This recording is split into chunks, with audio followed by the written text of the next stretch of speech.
పల్నాడు జిల్లా collector CC Johnny భాష లైంగిక వేధింపులకు గురి చేస్తున్నాడని మహిళ ఆరోపణ. కలెక్టర్ బంగ్లాలో కాంట్రాక్టింగ్ బేస్ మీద ఉద్యోగం చేస్తున్న మహిళపై లైంగిక వేధింపులకు గురి చేస్తున్నాడని మహిళ కలెక్టర్కు ఫిర్యాదు చేశారు.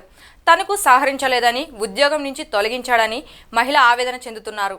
సిసి జానీ భాష లైంగిక వేధింపులపై డిఆర్ఓకు ఫిర్యాదు చేసినా చర్యలు తీసుకోలేదని, తనకు న్యాయం చేసి తన ఉద్యోగం తిరిగి ఇప్పించాలని కలెక్టర్కు బాధితురాలు ఫిర్యాదు చేశారు. నా పేరు ముద్దా నాగమణి.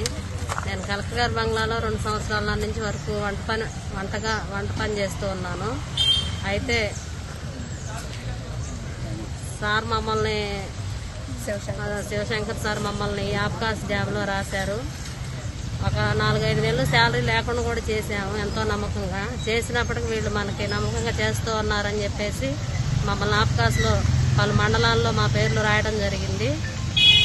జరిగినప్పటికీ సంవత్సరం క్రితం జానీ భాష అనే అతను అక్కడ సీసీగా వచ్చాడు. వచ్చి మమ్మల్ని ఎంతో ఇబ్బంది పెడుతూ ఉన్నాడు. అతని వల్ల నేను చాలా బాధపడుతూ ఉన్నాను. అతను మానసికంగా నన్ను లైంగికంగా. నేను కలెక్టర్ గారి బంగ్లాలో వంట చేస్తూ ఉంటాను. ఇప్పుడు గత నెల నుంచి కూడా నన్ను వర్క్ ఆపేశారు. గత 6 నెలల నుంచి నన్ను హింసించడం జరుగుతుంది. తనకు నచ్చినట్టు ఉండాలని, తనకు టీలు కాఫీలు ఆఫీస్ రూమ్కి తీసుకురమ్మని చెప్పేసి నన్ను ఎంతో ఇబ్బంది పెడుతూ, ఆ టీ కాఫీ ఇచ్చినప్పుడు నా చేయి తాగటం వల్ల చేయి పట్టుకొని లాగటం అలా ఇలా ఇబ్బందికరంగా చేస్తూ ఉన్నాడు. నీకు రూమ్ బుక్ చేశాను, నువ్వంటే నాకు ఇష్టం అని చెప్పేసి వేధిస్తూ ఉన్నాడు. అయినా ఆయనకు నేను లొంగనందువల్ల మమ్మల్ని ఉద్యోగం నుంచి తొలగించాడు. అదే బంగ్లాలో మా తమ్ముడైనటువంటి పవన్ కళ్యాణ్ కూడా పనిచేస్తూ ఉన్నాడు అటెండర్గా. చేస్తూ ఉంటే ఆ సార్ అనే మాటలన్నీ నేను తనకు చెప్పాను. తనకు చెప్పినందువల్ల సార్ని అడిగారు. సీసీ గారిని అడిగితే నాకు నచ్చినట్టు నేను చేస్తానని చెప్పేసి మాట్లాడారు.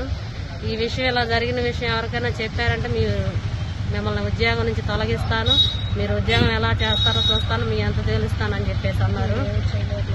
మీరు నన్ను ఏం చేయలేరు, ఎక్కడికి పోయినా కానీ నాకు సపోర్ట్ ఉందని చెప్పేసి మాట్లాడారు. మేము ఇప్పుడు గత నెల రోజుల నుంచి ఆఫీసుల చుట్టూ తిరుగుతున్నా కానీ వాళ్ళకి అధికారులు కూడా కొంతమంది సపోర్ట్ చేస్తూ ఉన్నారు. డిఆర్ఓ సార్ వాళ్ళందరూ డిఆర్ఓ సార్కి ఫిర్యాదు చేశాము. సార్ మమ్మల్ని రాతపూర్వకంగా లెటర్ ఇవ్వమన్నారు. ఆ లెటర్ ఇచ్చి కూడా 10 రోజులు అవుతున్నా కానీ ఇంతవరకు మాకు ఏ విషయం కూడా స్పందించలేదు. మమ్మల్ని గత నెల రోజుల నుంచి ఉద్యోగం ఆపేశారు, మాకు వచ్చే శాలరీ కూడా ఆపేశారు. మేము ఎంతో నమ్మకంగా చేస్తున్నప్పటికీ గతంలో కలెక్టర్ శివశంకర్ సార్ కూడా మాకు నమ్మకంగా చేస్తూ వర్క్లో కూడా సిన్సియర్గా చేస్తున్నాం అని చెప్పేసి మాకు అవార్డు కూడా ఇవ్వడం జరిగింది.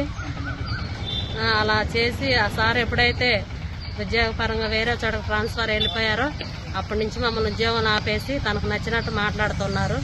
ఇప్పటికైనా మీరు నన్ను నమ్ముకుంటే మీ తమ్ముడికి, ఇంకో శివ అని అతనికి, మీకు ముగ్గురికి నేను పోస్టులు ఇస్తాను, నువ్వు ఇప్పుడైనా ఒప్పుకో, లేట్ అయింది ఏం లేదని చెప్పేసి బెదిరిస్తూ ఉన్నారు. అట్లా చేసి అందువల్ల మేము కలెక్టర్ సార్కి, అదేవిధంగా ఎస్పీ మేడం గారికి ఈ విషయం తెలియపరచాలని చెప్పేసి ఈరోజు ఇక్కడికి రావడం జరిగింది.